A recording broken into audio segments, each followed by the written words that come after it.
British food, it doesn't have the best reputation, but there's a reason. The reason is because of how it tastes. This is the most horrifying type of Jell-O I've ever seen in my life.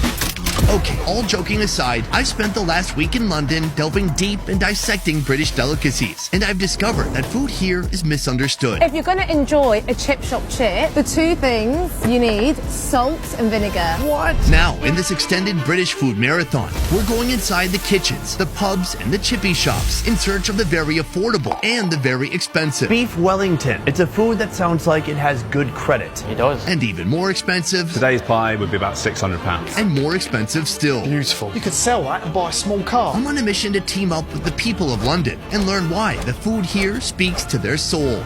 I love that. It's the fish that we know and love, but it's just a little bit more flaky, a little bit more soft, a little bit more flavour.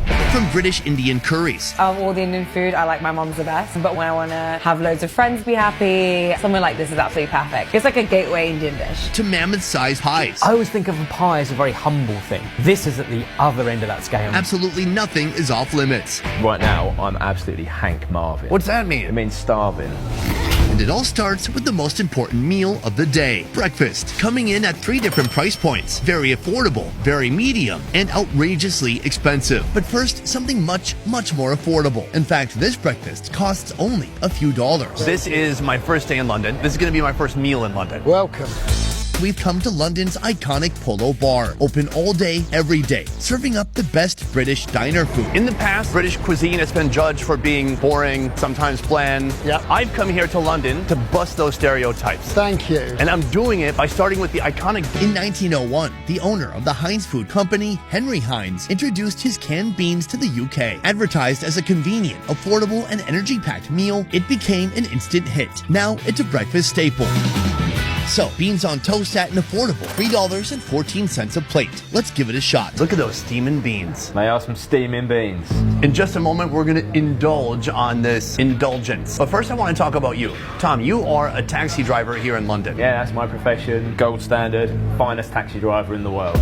Meet Tom. He's taken a break from his usual work as a London cabbie/YouTuber to guide me through the ins and outs of British breakfast. I'm told that around the world, this is one of the hardest places to become a taxi driver. Yeah, it's a real old tradition that dates back to like the 1800s. Here, becoming a taxi driver is intense. It requires memorizing the entire city map and passing a series of tests over a 2 to 4 year period. Has anybody ever asked you where they could get a good beans on toast? You. This is our comfort food. Should we give it a shot? Oh, we're missing without, and then I'd encourage you to just dab a little bit of that on. What I like too is you're not eating even some crazy British version of beans. It's Heinz. That's an American company. Cheers. Cheers.